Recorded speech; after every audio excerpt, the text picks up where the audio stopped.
तो hello and welcome back. देखिए आज की वीडियो में करने वाले हैं क्लास 12th बिहार बोर्ड का 10 सब्जेक्टिव क्वेश्चन जो कि मोस्ट इम्पॉर्टेंट है, जो आपके सामने जो एग्ज़ाम अभी है ना माथा पर, उसके लिए है ना। तो देखिए ये जो हम 10 क्वेश्चन जो यहाँ पे लिए हैं ना, बहुत ही गेसिंग क्वेश्चन है। गेसिंग कराते हैं, टकरता है, ये कन्फर्म है कि आपको एग्ज़ाम में टकरेगा। ठीक है, साथ में एक वीडियो भी लिए हैं, देखिए यहाँ पे आपको दिखाते हैं ये किस लिए लिए हैं, जो ठीक है ना, एग्जाम्पल के तौर पे लिए हैं। तो देखिए सबसे पहली बात तो ये कि सब्सक्राइब कर लीजिए, ठीक है ना। इतना हंसी खुशी कोई पढ़ाता नहीं है मज़ा मस्ती में, तो सब्सक्राइब कर लीजिए। चलिए शुरू करते हैं। तो हमारा आज का जो टॉपर क्वेश्चन है वो पहला क्या है कि अगर हमें वाक शक्ति नहीं होती तो क्या होता, यानी कि हम अगर बोल नहीं पाते तो क्या होता भाई, क्या होता क्या, मतलब कि कोई बोल नहीं पा रहा है ना, तो होता क्या, हम इस सृष्टि में आए हैं और कोई बोल ही नहीं पा रहा तो क्या होता। तो देखिए एक अच्छा आंसर जो हो सकता है, कैसे हो सकता है, हम लिख सकते हैं कि अगर हम में मतलब कह सकते हैं कि हम सब में, ठीक है ना, हम सब में भी बोल सकते हैं, ठीक है। हम सब में क्या होता, वाक शक्ति अगर ना होती तो क्या होता, यह जो समस्त सृष्टि है वो कैसा होती, गूंगी प्रतीत होती, ठीक है ना। सभी लोग चुपचाप बैठे रहते है ना, एकदम चुपचाप सब कोई बैठा रहता। बात तो सही है। हम जो बोलकर सुख दुख है का अनुभव करते हैं, वाक शक्ति ना होने के कारण हम वो भी नहीं कर पाते। अब देखिए यहाँ पे जो सृष्टि गूंगी प्रतीत होती है, इसका मतलब समझिए। आप लोग जो बोलते हैं ना कि एकदम गूंगा है क्या रे, तो गूंगा जो होता है ना, क्या करता है, कुछ ना कुछ ऊँआ ऊँआ करता है, कम से कम बोलता है। गूंगा मतलब ये नहीं हुआ, गूंगा मतलब एकदम साइलेंस, मतलब कि कुछ भी नहीं बोल रहा है। गूंगा कोई कोई होता है गूंगा तो ज़रूर ऊँआ ऊँआ करता है, जैसे कि देखिए इसको हम गूंगा नहीं कह सकते हैं एक तरह से। देखिए देख रहे हैं ना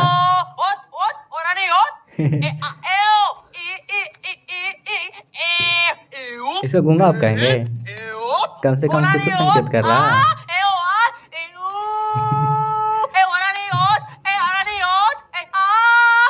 देख रहे हैं तो इसको हम गूंगा नहीं कह सकते हैं, ठीक है। चलिए बहुत देख लिए, तो इसको हम गूंगा नहीं कह सकते हैं, मतलब अपने भाषा में तो कह सकते हैं गूंगा, पर किताबी भाषा में हम गूंगा नहीं कह सकते हैं, क्योंकि कुछ कुछ तो ऊँआ ऊँआ कर ही रहा है, अपने भाषा में कुछ ना कुछ बोल रहा है। अगर अगला कोई गूंगा रहता तो समझ जाता है ना। तो इस तरीक़े से हम एक अच्छा आंसर लिख सकते हैं कि अगर हमें वाक शक्ति ना होती तो क्या होता है, ठीक है। तो इस बात को समझ गए, आगे बढ़ें। आगे है कि आर्ट ऑफ कन्वर्सेशन क्या है ना भाई। आर्ट ऑफ कन्वर्सेशन है क्या, तो क्या है ये, देखिए। तो हम लिखेंगे क्या, यह बात करने की एक ऐसी कला होती है जिससे बातचीत के दौरान चतुराई के साथ प्रसंग छोड़ जाते हैं, ठीक है ना। ये सुनकर क्या होता है, अत्यंत सुख मिलता है। यह कला यूरोप के लोगों में ज़्यादा पाई जाती है, जैसे कि कपिल शर्मा शो वगैरह जो है वो सब क्या है, आर्ट ऑफ कन्वर्सेशन है। एक दूसरे का खिल्ली उड़ाया जा रहा है, उजाला नहीं उड़ाया जा रहा है, ठीक है ना।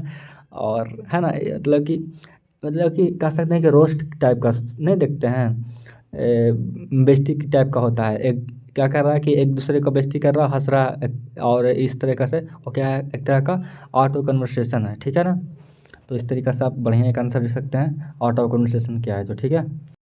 क्वेश्चन नंबर 3 देखिए, ये भी बहुत इंपॉर्टेंट क्वेश्चन है ना, कि पुंडलिक जी कौन थे, है ना। बहुत ही इंपॉर्टेंट क्वेश्चन है भाई, जो भी शामिल किए हैं बहुत इंपॉर्टेंट है। सब्सक्राइब लाइक कर लीजिएगा, ठीक है ना। हम देखिए बार बार हम किसी को नहीं बोलते हैं, बहुत लोग पता है ना कि एक क्वेश्चन पढ़ा है, सब्सक्राइब कर दो, लाइक कर दो, सब्सक्राइब कर दो, लाइक कर दो। अरे भाई आपका ये अथी बनता है, क्या बनता है, गुरदक्षिणा बनता है। सब्सक्राइब लाइक कर लीजिए, ठीक है ना। सब्सक्राइब लाइक करेंगे तो क्या होता है ना कि हमारा जो अंदर का जो इंथुजियाज्म है वो क्या होता है, बढ़ता है ना, उत्साह बढ़ता है मेरा, ठीक है। तो इतना तो आप कर ही लीजिएगा। तो देखिए क्वेश्चन है कि पुंडलिक जी कौन थे, तो एक अच्छा आंसर लिख सकते हैं क्या, कि पुंडलिक जी जो थे ना वो कहाँ के थे, भितरहवा के शिक्षक थे, है ना। और आगे क्या लिखेंगे हम, गांधी जी ने पुंडलिक जी को बेलगांव से बुलाकर भितरहवा के आश्रम विश्वविद्यालय में बच्चों को पढ़ाने के लिए नियुक्त कर दिए, ठीक है ना, कि आप यहाँ रहिए पढ़ाइए। किस लिए, तो अंग्रेज़ से वही दूर रखने के लिए, यानी कि अंग्रेज़ से जो भय था उसको दूर करने के लिए। देखिए आगे क्या होगा, गांधी जी चाहते थे क्या कि क्या निर्भीक एवं कर्मठ पुंडलिक जी ग्रामवासियों के दिल से अंग्रेजों का भय दूर करें, है ना। तो यही चाहते थे, है ना। तो एक बढ़िया आंसर जो हो सकता है एक ये हो सकता है, ठीक है। और भी आप बढ़िया से लिख सकते हैं सुधार के, मतलब कि और अगर बढ़िया लिखना तो और बढ़िया लिख सकते हैं, लेकिन एक बेस्ट आंसर आपका यही है, ठीक है ना, पुंडलिक जी के बारे में, ठीक है। आगे है कि नारी की पराधीनता कब शुरू हो गई, है ना, यानी कि नारी अपना घर में रहने लगी और पुरुष हैं जो बाहर रहने लगे। जैसे कि अभी भी देखिएगा ना, तो पापा क्या है आपके बाहर कमा रहे हैं, मम्मी क्या है आपके घर में है, सीमित काम करती है और घर में ही रहना है, ठीक है ना। तो सबका अपना अपना काम है ना, कोई काम बड़ा छोटा नहीं होता है। तो देखिए नारी का पराधीनता मतलब कि नारी जब घर में रहने लगी वो शुरू कब हुआ, तो देखिए एक बढ़िया आंसर लिख सकते हैं क्या कि नारी की पराधीनता तब आरंभ हुई जब क्या मानव जाति ने कृषि का आविष्कार किया, है ना, जिसके चलते नारी घर में और पुरुष बाहर रहने लगे, ठीक है ना। जैसे कि नारी क्या है अपना घर में ही काम करेगी, सीमित काम करेगी, है ना, चार क्या बोल सकते हैं कि चार कोने का घर नहीं, एक कैसे तो नहीं बोलते हैं कि कैसे बोलते हैं यार, अपना एक होता है ना कि बूढ़ा लोग बोलता है कि चार कोने के मकान में रह के कैसे तो बोलो कहते हैं, पता नहीं। अब जैसे कि हम बोल रहे हैं क्या कि एक मतलब मान लीजिए कि घर है आपका, है ना, तो घर का सारा काम करेगी आपकी मम्मी, हमारी मम्मी, सबकी मम्मी, है ना, और घर में ही रहना है, सीमित काम करना है। और पापा लोग का क्या है कि बाहर गए हैं, तो उनका जो भी काम समझ में आया वो काम करेंगे, अगर वो समझ नहीं आया तो फिर और कोई काम देखेंगे, है ना। तो इस तरीक़ा से होता रहता है, ठीक है। तो हुआ ये कि यहाँ से जो ज़िंदगी है दो टुकड़े में बँट गई, ठीक है ना, घर का जीवन सीमित और बाहर का जीवन विस्तृत हो गया। कहने का मतलब कि बाहर में अगर आप रह रहे हैं तो कोई भी काम करते हैं, यहाँ ना छोड़ के वहाँ गए, वहाँ ना छोड़ के वहाँ गए, तो काम विस्तृत हो गया, है ना। जिससे क्या हुआ कि ज़िंदगी है जो जिससे छोटी ज़िंदगी बड़ी ज़िंदगी के अधिक हो गया, है ना, या फिर कह सकते हैं कि अधीन हो गया, है ना, इस तरीक़ा से लिख सकते हैं। फिर आगे लिख देंगे कहा कि नारी की पराधीनता यहीं से शुरू हुआ था और यही एक संक्षिप्त इतिहास है ना। एक बढ़िया आंसर और भी अच्छा से लिख सकते हैं, बाकी तो अपन बता दिए, ठीक है ना। एक अच्छा आंसर ये भी हो सकता है, फिर 2-4 लाइन और भी जोड़ दीजिएगा तो और बढ़िया बात है, ठीक है। आगे बढ़ें।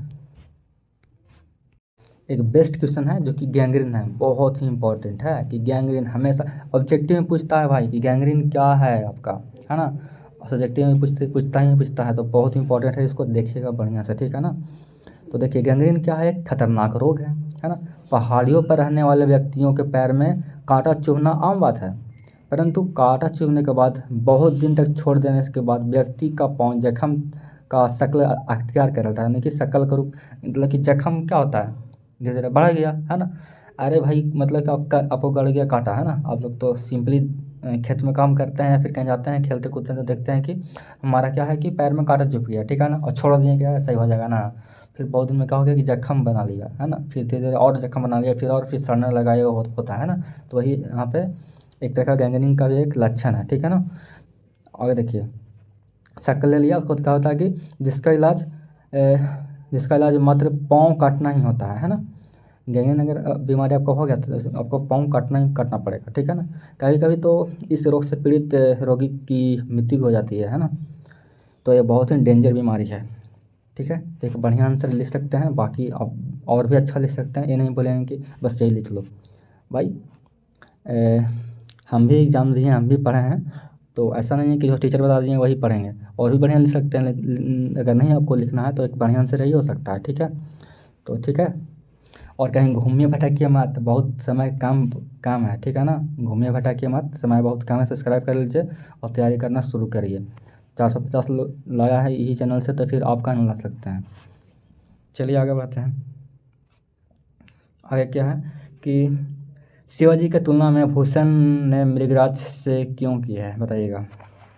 जो शिवाजी के जो तुलना है, सॉरी हाँ, शिवाजी की तुलना है ना भूषण ने मृगराज से क्यों की है, मृगराज से क्यों किया गया है, कारण क्या है।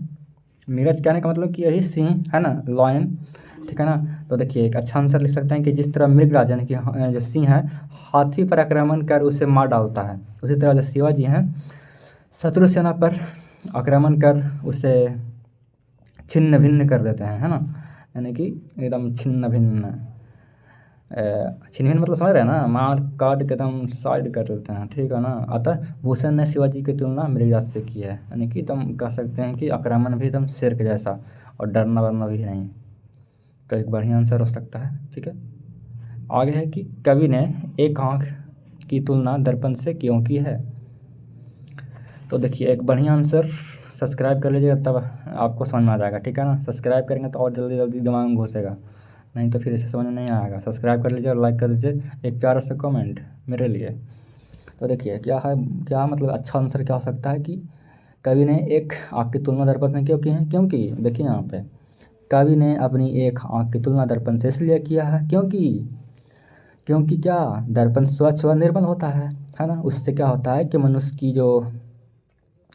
वैसी प्रक्रिया ही प्रतिछाया दिखती है ना, जैसे कि वह वास्तव में होता है। जैसे कि अब देखिए, जैसा हम हैं वैसे ही तो मिरर में दिखाएगा, यानी कि ऐनक में दिखाएगा, यानी कि दर्पण में दिखाएगा, ठीक है ना। कवि स्वयं को दर्पण के समान स्वच्छ व निर्मल भावों से ओतप्रोत मानते हैं, ठीक है ना। उसके हद में ज़रा सा भी क्या है, कृत्रिमता नहीं है। कृत्रिमता मतलब कि कह सकते हैं कि जो मानव बनाया है ना, कुछ ऐसा पाप या फिर कह सकते हैं मैल वगैरह, ऐसा कुछ नहीं है, गंदा चीज़ सोचने वाला कुछ भी नहीं है, ठीक है ना।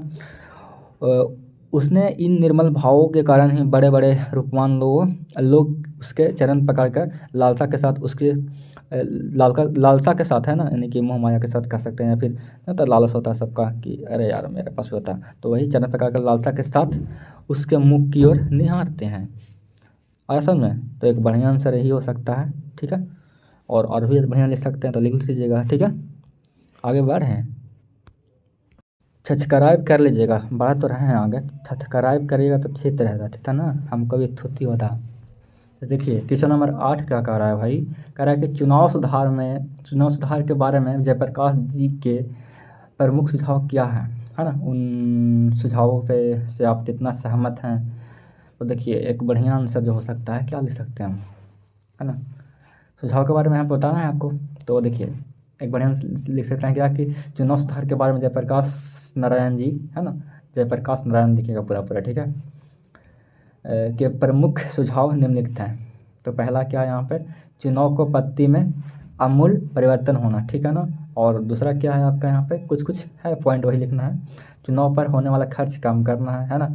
खर्च कम करो चुनाव पर, लेकिन जो काम है ज़रूर करो बढ़िया से। गरीब उम्मीदवारों के चुनाव में भाग लेने का प्रयास करना चाहिए, ठीक है ना। जो गरीब उम्मीदवार हैं चुनाव में भाग लेने का प्रयास करना चाहिए, क्योंकि वो होता है कि एकदम लेवल एकदम क्या होता है, धरती से उठा हुआ आदमी जो बढ़िया से, अगर धरती से उठा हुआ आदमी अगर बढ़िया अथी पे पहुँच जाएगा, क्या कहते हैं, बढ़िया पोस्ट पे, तो उस सबको देखेगा, है ना, कि कौन कैसे है सब चीज़ को। तो गरीब को भी भाग लेना चाहिए, ठीक है।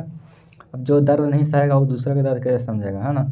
आगे देखिए, आगे क्या लिखेंगे हम कि मतदान प्रक्रिया स्वच्छ और स्वतंत्र होना चाहिए, ठीक है ना। ओल झोल तो होना नहीं चाहिए, ठीक है ना, ओल झोल बिल्कुल नहीं चाहिए, एकदम क्लियर और एकदम क्लियर कट, है ना। उम्मीदवारों के चयन में मतदाताओं का हाथ वास्तव में हो, है ना, रियल में होना चाहिए, ठीक है। तो एक बढ़िया आंसर जो है यही है, ठीक है ना। और भी अच्छा आंसर लिख सकते हैं तो लिख लीजिएगा। हो गया, अभी 8 ही काफ़ी है ना, 10 नहीं है, दो और भी है, पर देखिए बगल में एक पोंपों करने वाला आ गया है, तो ही 10 मिनट कम से कम यहाँ पे बजाएगा आइसक्रीम वाला, है ना। तो क्लास को यहीं पर रन देते हैं, 8 क्वेश्चन काफ़ी है जो कि बहुत इंपॉर्टेंट करा दिए हैं। ये आइसक्रीम वाला पों करते ही रहेगा, ठीक है ना। तो फिर मिलेंगे अगले वीडियो में। इंग्लिश का जो बढ़िया जो सब्जेक्टिव है उसके साथ, ठीक है। बाकी भाई प्ले लिस्ट में जाकर देख लीजिए, ठीक है ना, बहुत अच्छा वीडियो पड़ा हुआ है, ठीक है ना। तो ठीक है ना, मिलते हैं अपने अगले वीडियो में, तब तक के लिए अपना ख्याल रखिए और पढ़ते रहिए।